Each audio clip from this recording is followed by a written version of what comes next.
खिताब कर रहे थे। उन्होंने कहा कि कोई कंटेनर आपको इस्लामाबाद आने से नहीं रोक सकता। 20 तारीख के बाद इस्लामाबाद आने की कॉल दूंगा और आप सब लोगों ने इस्लामाबाद पहुंचना है।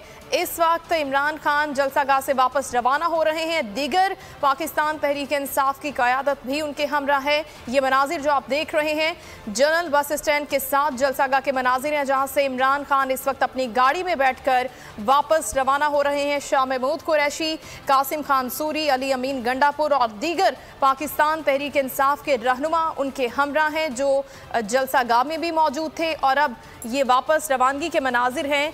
आप देख रहे हैं कि पाकिस्तान तहरीक इंसाफ के कारकुन गाड़ी के साथ भी मौजूद है इमरान खान की और हाथ हिला रहे हैं, अपनी मोहब्बत का इजहार कर रहे हैं।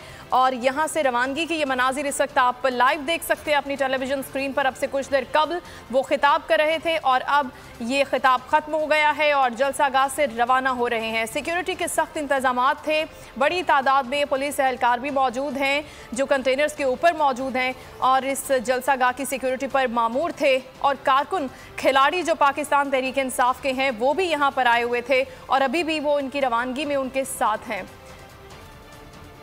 एंकर पर्सन अमीर अब्बास हमारे साथ मौजूद हैं, उनसे बात करते हैं। अमीर अब्बास, अभी आपने ये जलसा यकीनी तौर पर देखा होगा, खिताब इमरान खान का देखा होगा। उन्होंने एक बार फिर कॉल दी है जो इससे पहले भी उन्होंने बात की थी। अभी हतमी तारीख का ऐलान नहीं हुआ, लेकिन आज जो उन्होंने बातें की, क्या कहेंगे आप उस पर?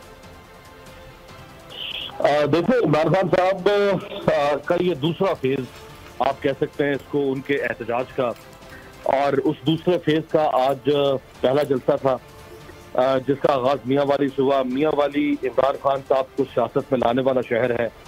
मियाँ वाली से उन्होंने सियासत शुरू की। उन्होंने पहला इलेक्शन भी अपनी जिंदगी का मियाँ वाली से लड़ा। मियाँ वाली उनका भाई इलाका है और इसमें भी कोई शक नहीं कि मियाँ वाली के लोगों ने हमेशा इमरान खान की आवाज पर लब्बैक का, और चाहे इलेक्शन हो तो वो लोगों ने वोट दिया इमरान खान को, जलसे इमरान खान ने किए कराए। तो इसको वो बेसिकली अपनी जो उन्होंने हकीकी आज़ादी नाम दिया है जिस तहरीक का, उस तहरीक को उन्होंने मियाँ वाली से शुरू करने का मकसद ये था कि वो अपने लोगों को बेसिकली अट्रैक्ट करना चाहते थे, अपनी रूट को वो अपने साथ जोड़ना चाहते थे। और वो ये समझते हैं कि और कोई भी इलाका उनके साथ बेवफाई कर सकता है, सियासी तौर पर उनको दगा दे सकता है, लेकिन उनका अपना शहर कभी भी उन्हें नहीं छोड़ेगा। अब वो आगे अब्बटाबाद